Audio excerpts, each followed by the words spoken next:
പശു കാൽസ്യം കുറവായിട്ട് കഷ്ടപ്പെടുകയാണ് എങ്കിൽ ഉറപ്പായിട്ടും ഇങ്ങനെ ഒരു മെഷീൻ നിങ്ങൾ വാങ്ങിച്ചോളൂ. അതുപോലെ കാൽസ്യം കുറഞ്ഞാലും ശരി അവരങ്ങനെ കിടക്കും, എഴുന്നേക്കാൻ പറ്റാണ്ട് നിൽക്കും.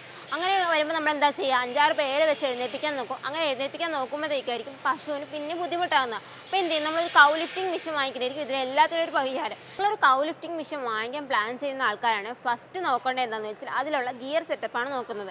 മറ്റ് സ്ഥലങ്ങളിലൊക്കെ നോക്കുകയാണെങ്കിൽ നമ്മളിങ്ങനെ മേലോട്ട് ആക്കുകയാണെങ്കിൽ ഇത് മേലോട്ട് പോവുകയും താഴത്തോട്ട് ആക്കുകയാണെങ്കിൽ താഴത്തോട്ട് ആകുകയും ചെയ്യും. എന്നാൽ നമ്മുടെ എംഡിയിൽ നമ്മൾ ഗിയർ വീൽ നമ്മളിങ്ങനെ കൊടുക്കുന്നുള്ളത് കൊണ്ട് തന്നെ ഇതിങ്ങനെ ചെയ്യുന്നവരും ലോക്കായിട്ടുണ്ടിരിക്കും. അതുകൊണ്ട് തന്നെ പശു എങ്ങനെ താഴെ പോവുകയോ അല്ലെങ്കിൽ നമ്മുടെ കൈ എങ്ങാനും വിട്ടു പോവുകയോ ചെയ്യുവാണെങ്കിൽ ഇത് റിവേഴ്സ് ആയിട്ട് പോകത്തില്ല, അതങ്ങനെ ലോക്കായിട്ട് നിൽക്കും. അതുകൊണ്ട് തന്നെ നിങ്ങളുടെ പശു സേഫ് ആയിരിക്കും. അടുത്ത നമ്മൾ നോക്കുകയാണെങ്കിൽ മാറ്റാണ്. നമ്മുടെ എംഡിയുടെ മാറ്റ് നമ്മൾ നൈലോണിലാണ് കൊടുത്തിട്ടുള്ളത്, അതും ഹൈ ക്വാളിറ്റിയുള്ള നൈലോണിലാണ് കൊടുത്തിട്ടുള്ളത്. അതുകൊണ്ട് തന്നെ ലൈഫ് നന്നായിട്ടുണ്ടാവും. പക്ഷേ മറ്റു സ്ഥലങ്ങളിലൊക്കെ നോക്കുകയാണെങ്കിൽ ഒരു പ്ലാസ്റ്റിക്കിലോ അല്ലെങ്കിൽ തുണിയിലായിരിക്കും കൊടുത്തിട്ടുള്ളത്. അതുകൊണ്ട് തന്നെ പെട്ടെന്ന് ദ്രവിച്ച് പോയിരിക്കും ചെയ്യുന്നത്. മെഷീൻ ബുക്ക് ചെയ്യാൻ വേണ്ടിയിട്ട് ഉടനെ സ്ക്രീനിൽ കാണുന്ന നമ്പറിൽ വിളിക്കുക.